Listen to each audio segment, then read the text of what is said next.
This is our second lesson on who is this guy named Jesus.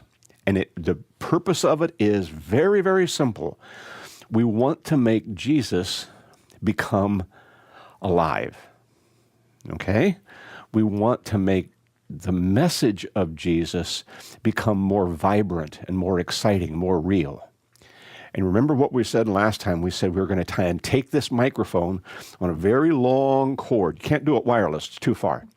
You have to do one with a cord, and you reach it all the way out, and you place it back in that time period, and you listen to why and how Jesus expressed himself, and then the gospel writers recorded it for us. So each one has their own uniquenesses. The Gospel of John is where we're starting. Okay? And I've handed you this sort of an outline. It's 3 pages long, and it is our discussion point for like the next 2 sessions, this one and the next one. We'll be talking about the Gospel of John. It makes it a very unique gospel. And we talked about how we're going to be reading the Gospel of John with a different viewpoint because he's the one who repeatedly says, I'm the testimony. I am the one who gives the testimony of what happened, what I saw, and what I did. Remember the 2 Johns we talked about last week? John 1? Who's John number 1? He's the first one to appear in the Gospel of John. John the Baptizer. Now, for reference sake, what is John the Baptizer's, John 1, what's his relationship to Jesus? He's a cousin, okay? How is he related? Okay, Zechariah was a priest. His mother was named Elizabeth, and Elizabeth was a relationship, a very close relationship, a cousin type relationship with Mary, the mother of Jesus. So what does that make Jesus? Oh, I'm asking tricky questions. All right. Jesus, in order to fulfill all the prophecy, had to be both priest and king. Do you follow? You can't be the Messiah if you aren't priest and king in the order of Melchizedek. Okay, now this is really deep in the weeds. I'm not expecting anybody to know Melchizedek. But Melchizedek was the king of Jerusalem during Abraham's day. He was also the high priest in their worship of the Almighty God. And so when you read in Hebrews and different places that Jesus is in the order of Melchizedek, what he's talking about is one man who is both priest and king. Is there anybody else like that in Scripture? How about Moses? Moses was a good man. He was a powerful man. Was he priest? No. He's just about as powerful a king as he can be. What does it take to be a priest in Jesus' day? Everything was done genetically, all right? You remember that Jacob, who had his name changed to Israel, had 12 sons. Okay? The only variation of that is Joseph, his first son by his most beloved wife, Rachel, actually had his tribe split into 2. So that makes like 13 tribes. Okay? But each one of them was given a special responsibility. The son named Levi was made a special family. They were to take care of the worship. They were to be the Levites, all right? They were to serve in the tabernacle. They were supposed to help the priesthood. They were supposed to take care of everything, all right? But the family of Aaron within the tribe of Levi was made the family of the priesthood. Okay, so Zechariah and Elizabeth were in the family of Aaron in the tribe of Levi. That also means that Mary, because she was connected family, So John the Baptizer was in the family where he should have been a priest. He was Zachariah's son. See? Did John, number one, John the Baptizer, look like a priest? No way. Priests had these wonderful flowing robes. They had all the jewelry. They had the headdress. They had the haircut. Everything was to demonstrate to the entire world, I'm a priest. I'm in the family of Aaron and this priesthood family. Okay. So Jesus comes both because Joseph is in the family of David through the priestly, or through the royal lineage, and from Mary, he comes into the priestly lineage. He is both priest and king. Okay, now, we've got John 1, who's a priest that doesn't look like a priest. Who's this one? John 2. You got any idea what our second John looks like? Well, he referred to himself as the one whom Jesus loved. The beloved disciple. He's the one writing down the text, okay? He's the one writing the book. Who's the third John? John number 3.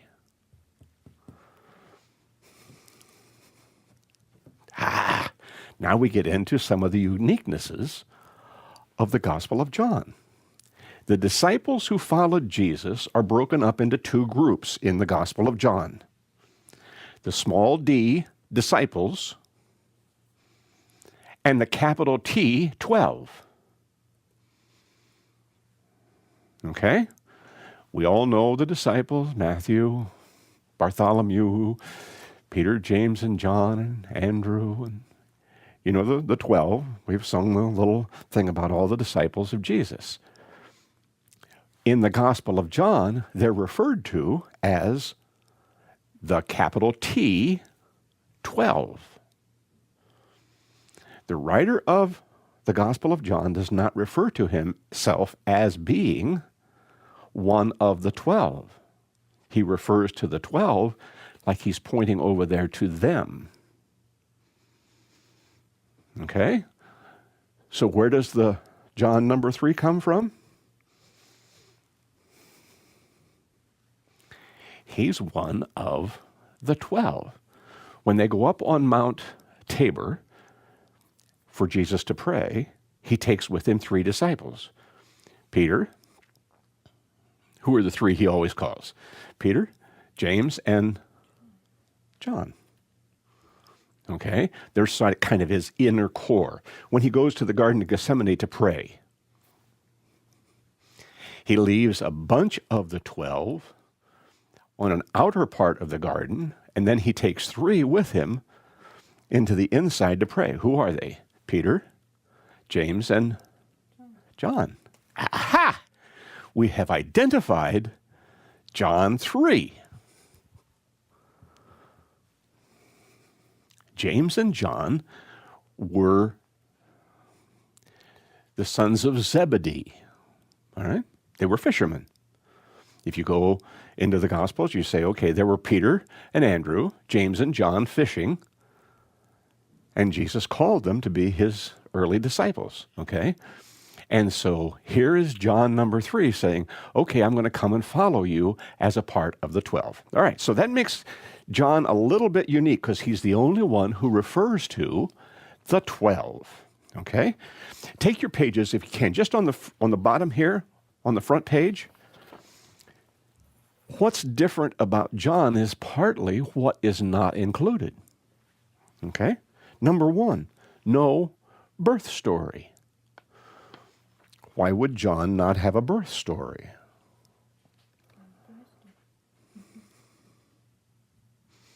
Well, would he have been there at the time?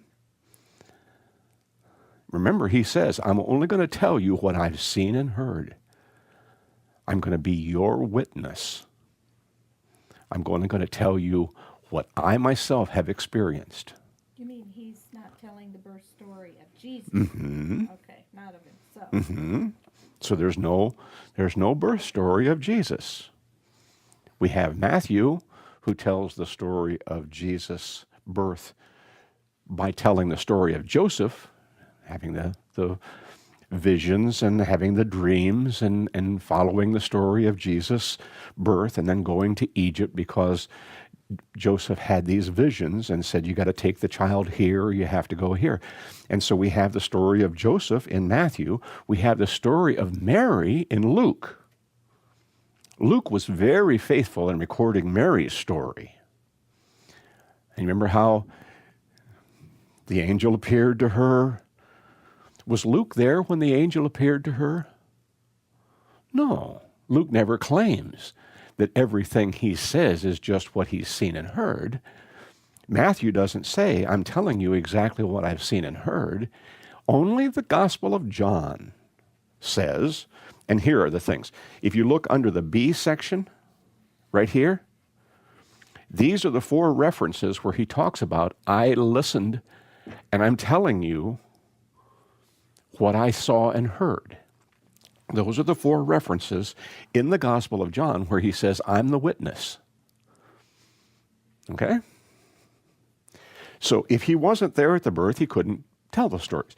No childhood stories of Jesus. Remember how Luke tells the story of Jesus going to the temple and he's 12 years old?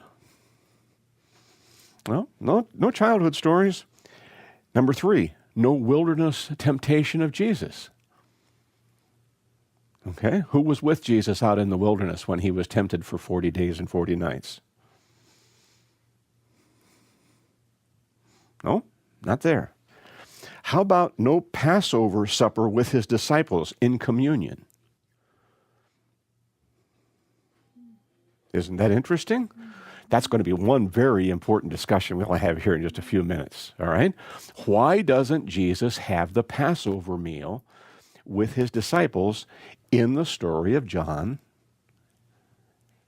in the Gospel of John? Very, very interesting. There is no prayer of agony in Gethsemane.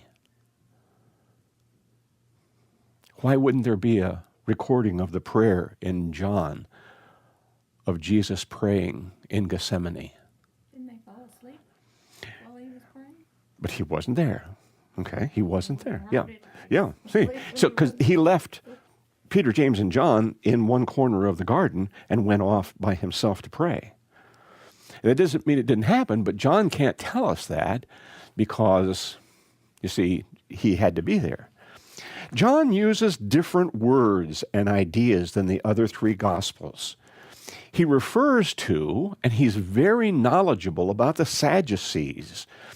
He uses faith in a very different way. He refers to repentance, repent, regeneration, redeem, justify, evangelize. Okay? He uses very different language. And he doesn't refer to John as the baptizer, John the Baptist. He refers to him simply as John. John has a first name basis for the prophet of God that's preparing the way of the Lord in John the Baptizer. He has a first name relationship with him. John occasionally uses another name for the Sea of Galilee. The Sea of Galilee is known as the Sea of Galilee to the people who live in Galilee. Remember, we talked about how there are 3 sections to the land of Jesus. There's this section right in here, which is called what? Because it is the territory of Judah. It was the kingdom where David was the king. He was a member of the tribe of Judah. So this is called Judea. What's this in the middle? Remember, they're the enemies. They're the half-breeds. They're called the Samaritans. It was Samaria, and nobody liked to go through Samaria. Were you supposed to touch anything that a Samaritan had used? Were you supposed to speak to a Samaritan? Were you allowed to drink from a cup, let's say, that a Samaritan had given you? Were you supposed to hang out with Samaritans? No. They were the enemy. Okay, so Samaria is here, and Galilee is up here. So Galilee was born up here in the north, and he had to come out and go over here into Jordan and come back in to go to Jerusalem for the feast, all right? But the reason why it's interesting is the people in the Galilee only call this the Sea of Galilee. People down here referred to the biggest city on the coast of Galilee. And that's right here. That city is called Tiberias. And so Jesus refers to the Sea of Galilee as the Sea of Tiberias. There's no Sermon on the Mount in John. There's no Mount Tabor Transfiguration in the Gospel of John. There's no Lord's Prayer in the Gospel of John. Where else do we find the Lord's Prayer? Which Gospels? Matthew 6 has one of them. It's also found in Luke. Okay? But not in John. And there's no casting out of demons in John. That's interesting, isn't it? If that was an important part of his ministry. Okay. What is different about John on the second page? What are things that appear in the Gospel of John that don't appear in any other Gospels? Number one, he gives a prologue. It's really the only Gospel that gives an introduction. It's like saying, hey, people, I've got an important thing to tell you. Let me give you what the purpose is behind what I'm doing. And if you read in the first chapter of John, you'll say, in the beginning was what? The Word. And we look at it and we say, he begins in almost exactly the same way that the entire Bible begins. In the beginning was the Word, according to the Gospel of John. What does Genesis 1 say? In the beginning, God created. So he gives you the big picture background, just like Genesis gives you, of why it all happened. And the Word became flesh and dwelt among us, and we are his witnesses. We saw what he did and what he said. Okay, so the prologue is very important in the Gospel of John because it gives the background for what he's trying to accomplish. In the Gospel of John, Jesus makes 3 trips to Jerusalem for the festivals, for Passover. Remember we said last time, this is the only gospel that actually has 3 trips to Jerusalem. The rest of the Gospels only have the story of one. The final one, when he goes for the triumphal entry. Okay? In the Gospel of John, we're going to look in just a second, he drives out the money changers on his first visit to the temple.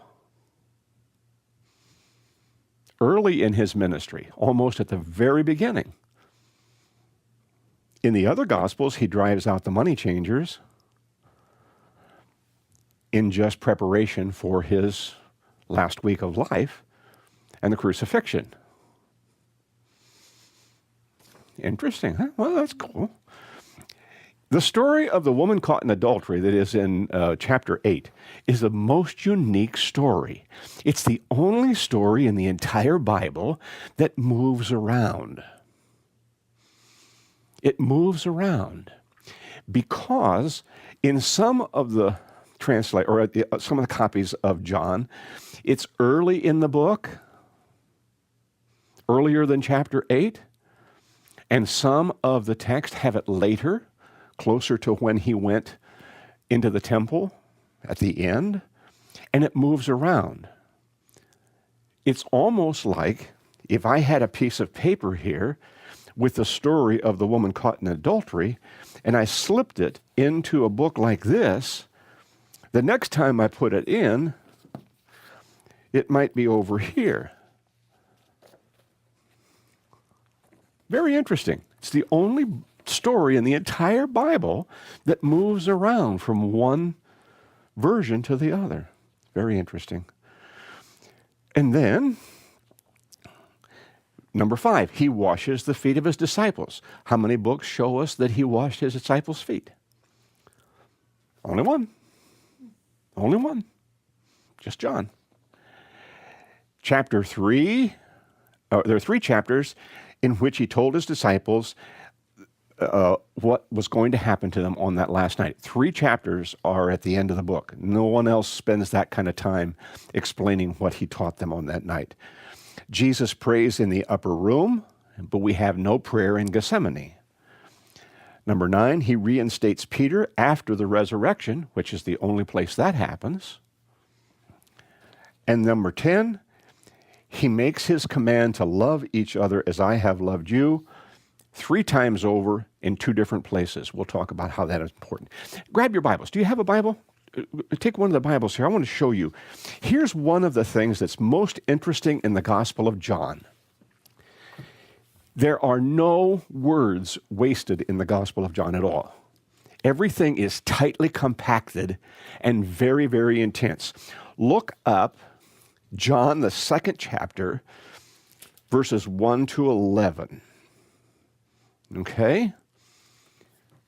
What do you see there? What is the reference in John in the 2nd chapter, verses 1 to 11? What's the story you read there?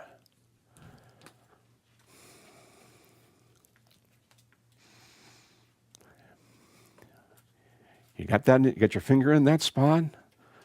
All right. What's the story? Now, he's in Galilee. He's up here in the northern part of the territory, all right, that he's going to be using. He's in Galilee. He's at Cana. His mother is there. And what's the story? In this story,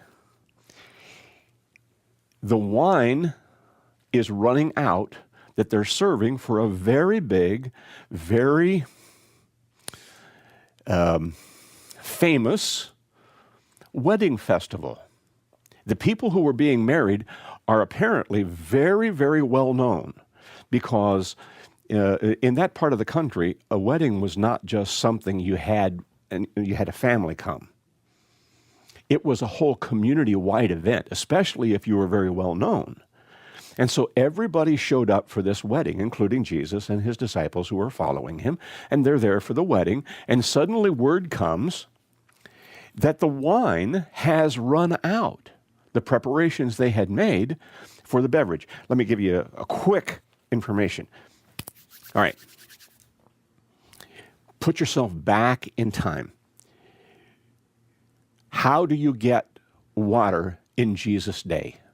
If you're going to drink, or you're going to wash your hands or whatever, what do? You go to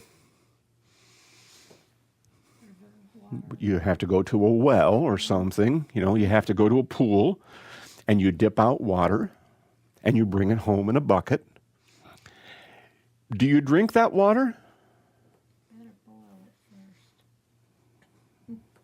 You can't, because the water has been collected from rain and different places. There are a lot of cisterns in that area. And is it pure? No, it's rainwater that has collected in these holding tanks. There's no pipes underneath the road or sidewalks to bring water into your house. There's no chlorination system. So how are you going to keep bacteria from getting into your drinking water? Well, you can't.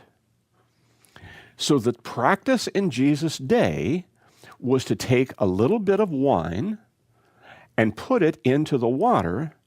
The alcohol content of the wine would kill the bacteria. All right? So if you're going to have a party and you don't want people to get sick, you make lots and lots of this drinking water that's safe to drink so that people aren't getting sick to their stomach. All right? So you put the wine in. Now, if you're going to have wine served as a beverage, and it's going to be good wine, you'll put more in the water. All right, you follow? You put a little more in, and then it's good wine. This is tasty stuff. Is it going to make you sick? No, if you're drinking really good wine, there's no chance you're going to get sick. Okay? So you have to kind of keep in context what the world was like when Jesus was alive. So even as long as early in our own history in this country, people made wine in their basement all the time because they would add it. There was no chlorination, you know, till early this century, and they would put a little bit of that wine or alcoholic beverage in the water. It would kill the bacteria. Okay, so they weren't getting plastered. I want to just give you the all right, that wasn't the point here, all right? All right, so the wine was used for the celebration had run out. So they come to Jesus. Jesus' mother said to him, verse 3, "The time they have no more wine. Dear woman, why involve me?" Jesus replied, "My time has not yet come." His mother said to the servants, "Do whatever he tells you." Nearby stood 6 stone water jars, the kinds used by the Jews for ceremonial cleansing, each one holding from 20 to 30 gallons. Okay, now the picture here is there are 2 different kinds of vessels in a household, at least 2. If they were carved out of stone, a very soft stone, you couldn't purify them. You couldn't, what would we do? We'd put Clorox in, scrub them out with some detergent. But stone is porous. Junk, unhealthy junk, gets into the pores of the stone. Okay? You can't purify them. So the water you put in these stone jars, great big jugs, we have waste baskets that hold about 30 gallons. All right, so that's the kind of a picture you would have in your mind of what this was like. And they had 6 of these jugs that they were used basically to dip out, wash your hands. It was also used to wash your feet and different ceremonial type uses. All right, but you didn't drink out of them. All right, so Jesus says to them, fill these 6 vessels all the way to the top, which means level full. Now, what that tells me is he's not going to do anything like you would if you were going to make a beverage they're going to use in the wedding by putting something into it. You can't add wine to it because what's going to happen to the water that's in there? It's just going to all spill out. Okay? So they fill them all the way to the top, according to the story, all the way to the top, 6 30-gallon jugs. And then he says, dip one out and take it to the master of the ceremonies. And when the master of ceremonies drinks this water that he's not supposed to drink out of the jug that he's not supposed to have as drinking water, what does he taste? Wine. Wine. And he said, you know what? Most people wait until the end of the thing and they kind of water the wine down even more and more because people are getting less specific and less careful. He said, you saved the best to last. That's very interesting. Where did the wine come from?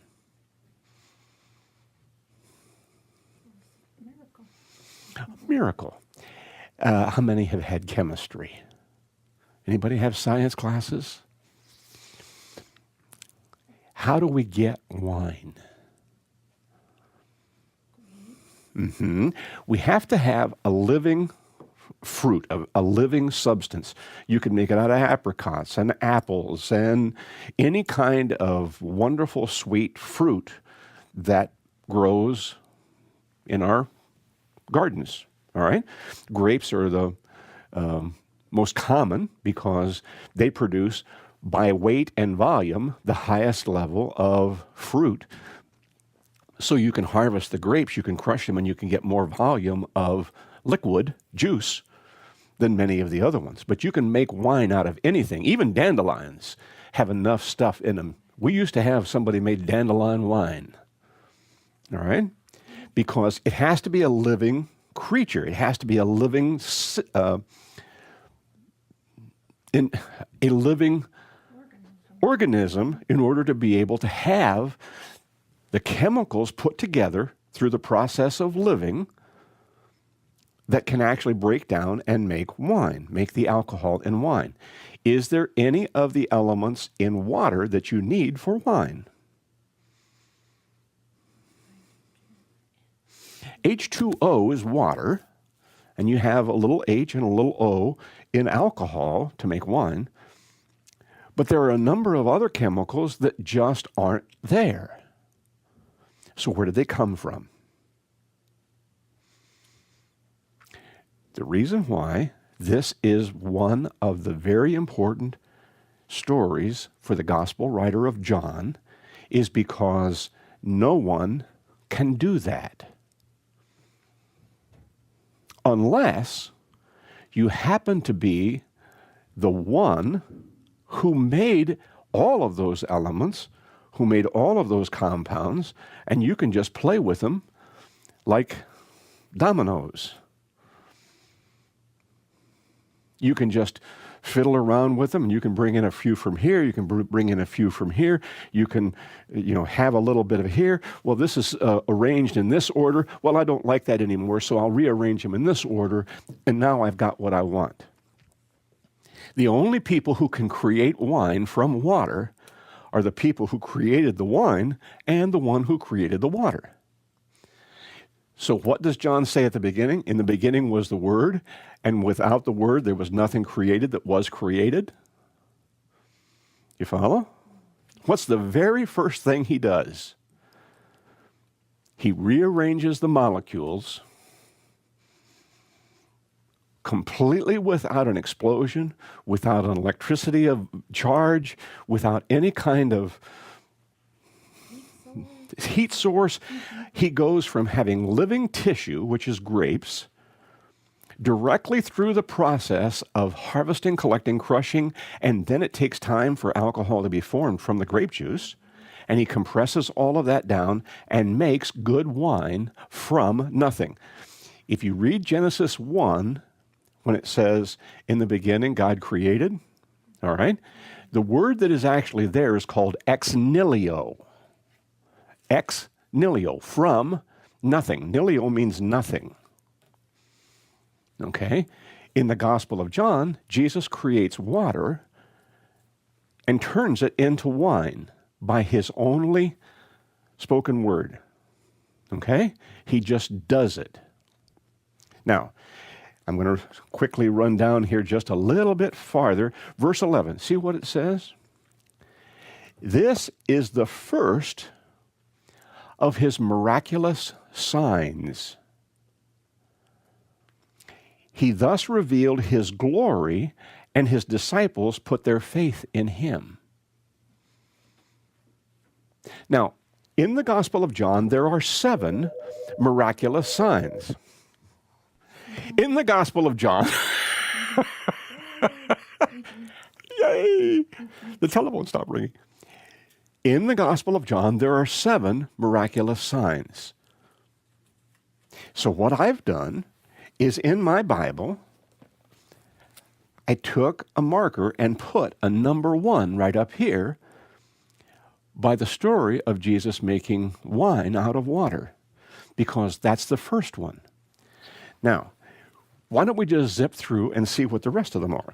Where the next one comes in John chapter 4. All right? And if you look, chapter 4, verse 54, it says this was the second miraculous sign that Jesus performed, having come from Judea to Galilee. So what is that story? Okay? It starts in chapter 4, verse 43. He left for Galilee. He came from Jerusalem to Galilee. Verse 46, once more he visited Cana in Galilee, where he had turned the water into wine, and there was a certain royal official whose son lay sick in Capernaum. When this man heard that Jesus had arrived in Galilee from Judea, he went to him and begged to him to come and heal his son, who was so close to death.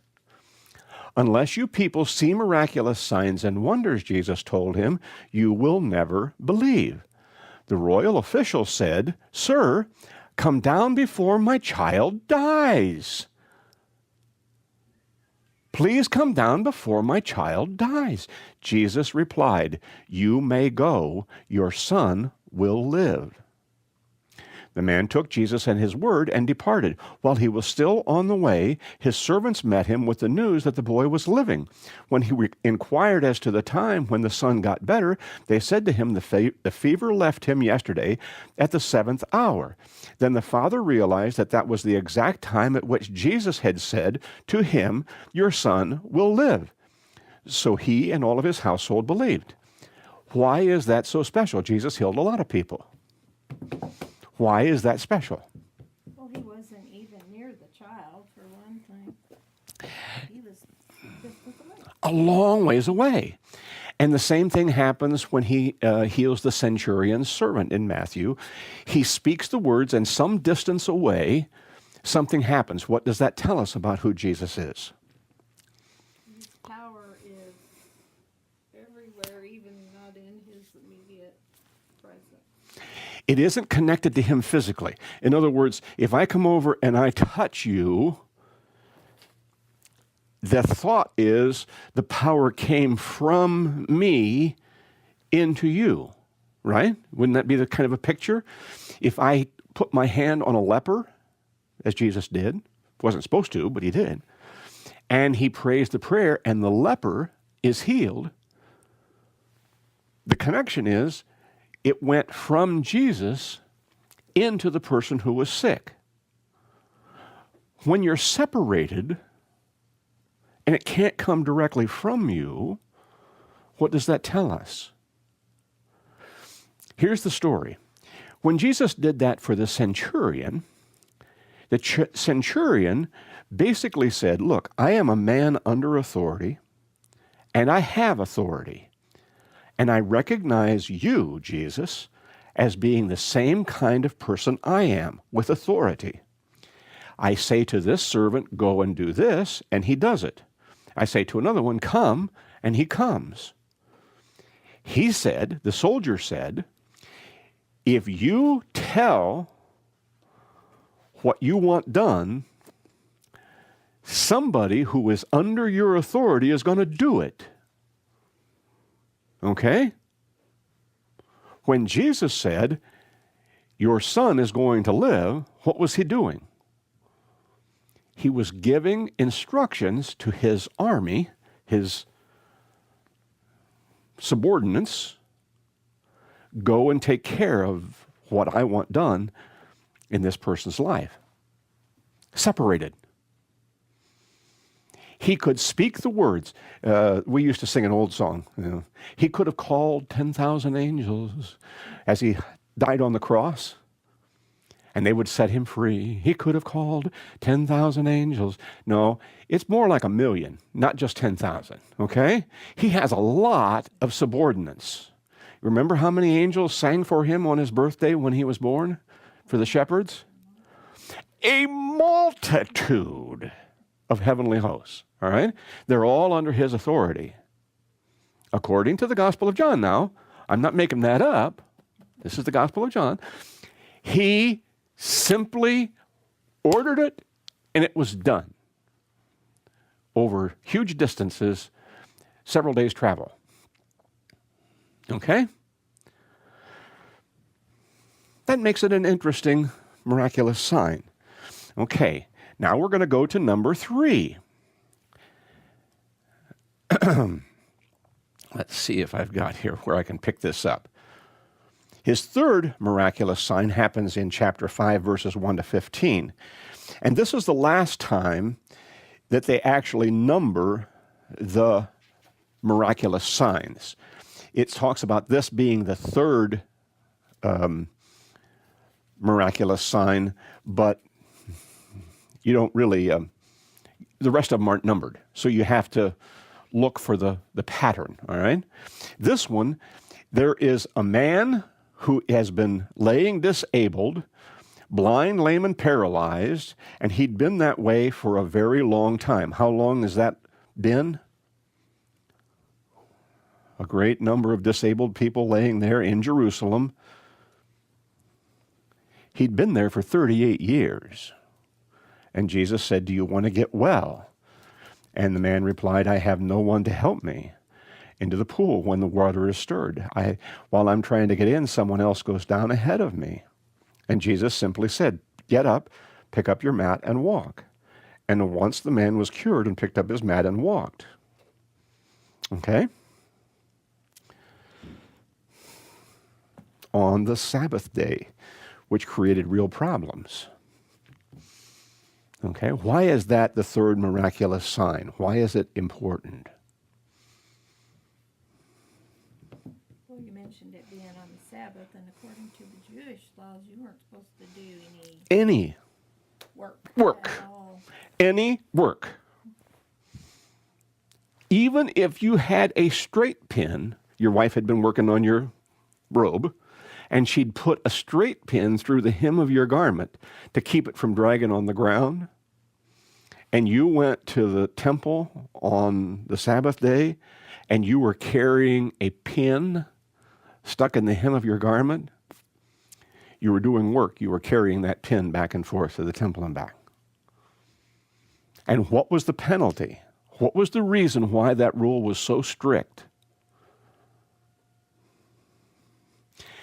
Anybody who worked on the Sabbath and violated the Sabbath day was guilty of pushing back the arrival of the Messiah a little farther. Do you follow? They believed that if we could get everybody working all together, we're going to get the whole family. We're going to get everybody together. We're going to sit here and we're going to pray real intensely, and we're not going to make any food that we're going to eat for the day. We're not going to do any kind of work. We're not going to go out and do chores. We're just going to sit here and just be perfectly still and do no work. Then the Messiah will come. Where did they get that idea? Well, Something in Moses or? no, it was just one of the traditions that they had been given that was, we're trying to be a faithful people so that God can do his miraculous work in us. But the irony was, here was the Messiah standing in front of them, present, alive, absolutely doing what a Messiah was supposed to do, and they accused this man of making the Messiah's job harder. Doesn't that just tickle you? I mean, it just makes me giggle on the inside. You're not allowing the Messiah to come. You're carrying your mat on your shoulder. You're not supposed to do that on the Sabbath day. That makes our job harder. And instead of saying what a wonderful gift the Messiah has given us, they're bringing him up on charges. Okay, so let me explain it this way. If you had a person who had been in a hospital bed 38 years, what would it take to get them up and walking? I know you're not doctors and you're not nurses, you're not physical therapists. I had a wonderful physical therapist in my last church. He believed he could heal just about anybody if you get the right therapy going. No, you have to have that confidence to be able to do that. It would have taken months or years of constantly working day after day, painful movements to try and get those limbs straightened back out because they atrophy, the muscles shrink, the nerves don't work anymore, they pull up, they draw in. Have you ever seen anybody go into the fetal position? You know what a fetal position is? I had an aunt one time who had arthritis. It was the most miserable thing to go into that nursing home before they knew how to treat arthritis and make it a little. And she was drawn up. Her shoulders were pulled in this way. Her arms were crossed. Her hands were wrapped all the way in. Her knees were up almost in a 90-degree angle like she was sitting. Her legs had folded up underneath her so that her feet were clear up against her bottom, and she would lay in that bed almost completely blind, almost completely deaf, curled up in this knot, and we would go and visit her on Sunday afternoons. Now, how do you get that lady? And this is sort of the picture I have of this guy. 38 years he's been laying there in this position. Well, even to sit up, you can get dizzy from being down so much. You can. It goes so gradual to get your head on an up level and not down. Because your heart hasn't gotten used to pumping uphill. If your heart is only used to pumping horizontal, it isn't ready for when you set up. What happens if you stand up? You'll pass flat out. What this shows, and to me, this is my take on this miracle. Jesus Christ, in Genesis, formed the bodies in which we live out of the dust of the earth. He put all the pieces together in just the way he wanted them. In one moment of time, with a simple command, get up and walk, he recreated all the muscles, all the joints, all the tissues, all of the ligaments that was necessary for this man to be able to stand up and walk. He revitalized his heart and his lungs and his brain, if you want to put it that way, because he had to actually imagine that he could actually do it. Imagine trying to tell somebody who's been flat on their back for 38 years, you're going to stand up and walk today. Well, yeah, right. I can see that happening. And all of a sudden, this man can feel the strength flow through his body. All of a sudden, his limbs straighten out. And he begins to start to think about being able to stand up. And Jesus said, no, you're not done yet. Bend over, put your head down between your knees, literally. Roll up your bed, pick that up, and put it up on your shoulder and carry it home. I haven't walked in 38 years. I'm going to carry my bed all the way to my house? You follow? Now, why would he choose this man? And why would he choose this location? It's the festival. The city is packed with people. Everybody who knows anything is there. This pool is about as far as from here to the lunchroom from the wall of the temple. Okay, you follow? You have to almost go from this pool to get up to the temple to worship. And so people would come in a flowing pattern of traffic down to where this pool was located. They would give coins, welfare checks, if you want to put it that way, to the people who couldn't support themselves. They would give alms to the poor, was the way they phrased it, and then they would go up themselves to worship. It was a way of showing compassion to those who could not leave and go to the temple. It was a way of showing God's grace and his love, and so they would go down to the pool, and who are they going to give the most money to? Someone who has a head cold and is sitting there with a handkerchief wiping their nose? Are they going to get?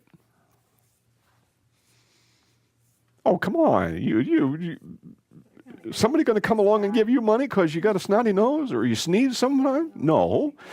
If you've got a shriveled arm and you can't work, yeah, okay.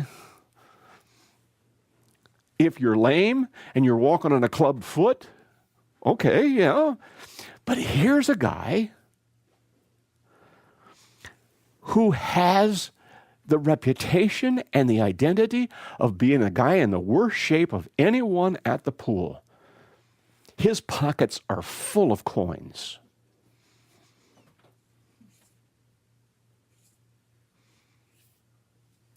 What that means is everybody knew him. When Jesus healed him, it went through the entire city.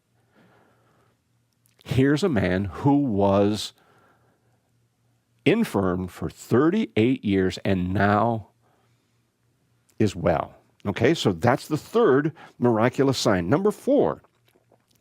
Number four comes in chapter 6, verses 1 and following. Number four. I'm going to let you read the chapter. You got the references there. But there happened to be 5,000 people who came to hear Jesus preach. And there was a little problem. They had been out there so long that they didn't have anything to eat. So Jesus took the bread and fish that were donated by a young little boy, and when he prayed, they multiplied to fill 12 baskets with just the leftovers. 12 baskets of food left over from a boy's lunch after 5,000 people had eaten. Okay? Why is that one of the miraculous signs? That's number 4. Why would that be one of the miraculous signs? That's unusual. Unique, sort of. More out of a few. Mm-hmm. There you go, creating more molecules. Mm-hmm. There you go. More molecules from nothing, ex nihilo. Where was the other time that God made food from nothing? You mean the wine? Well, the wine would be the drink, all right? But when did God provide food for the Israelites? Every day. The manna. On the manna, on the 40 years in the desert. And every morning they were to go out, and then here was this wonderful bread of heaven that would appear every day, and it was sweet, and it was good, and it was everything nutritionally that they needed. We don't hear stories of how they had rickets and their bones got soft and they started walking around like, bowed legs and all the other things you get with rickets and things because they didn't have enough nourishment.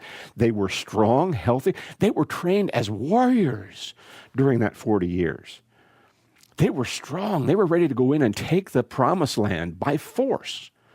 They were ready to go. Okay. Manna was something that God sent every day. The people in Jesus' day thought they were going to get a McDonald's lunch every day, a McFish sandwich or something.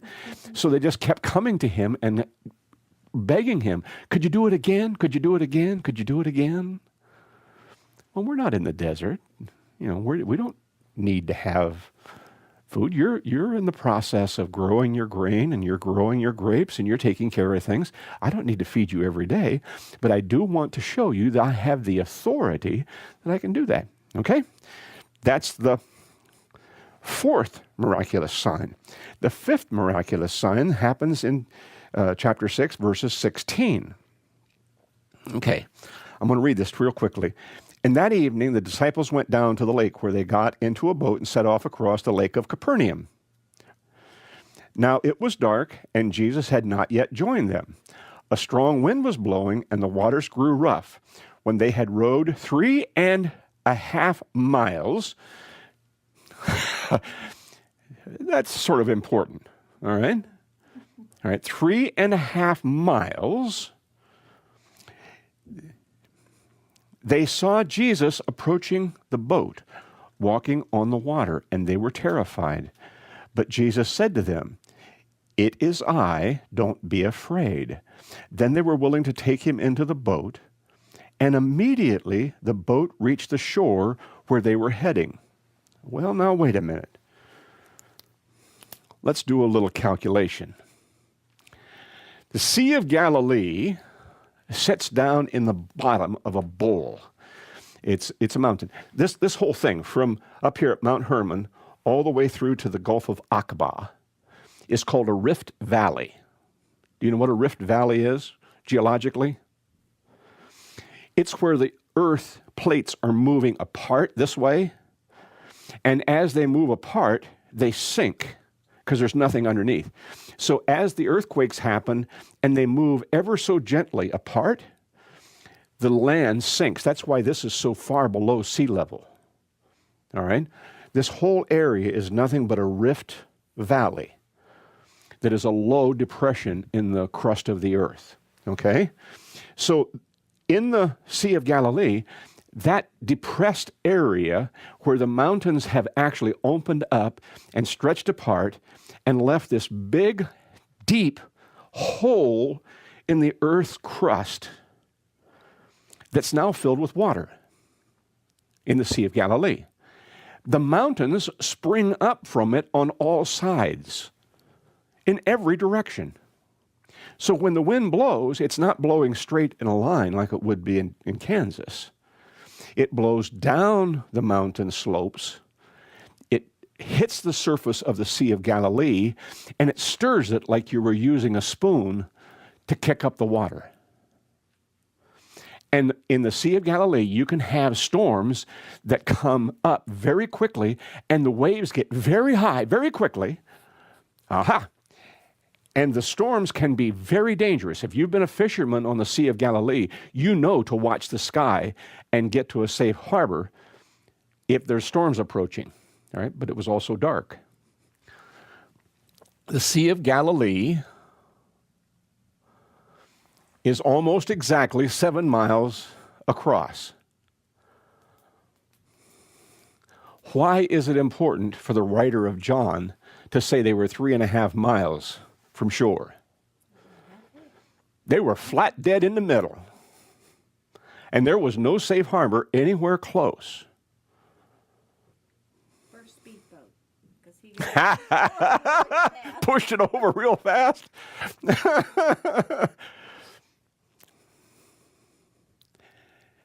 3.5 miles. And I'm going to read it again, and then we're going to say, oh my, isn't that amazing?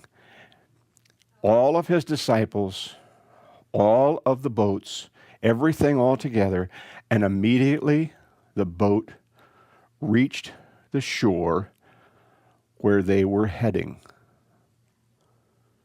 Did you know there was space travel in the Bible? Did you know that Scotty could beam them up just as easily? You don't watch Star Trek? You don't see, beam me up, Scotty? You don't watch those movies, those old television series? Oh, what a sad sign. All right.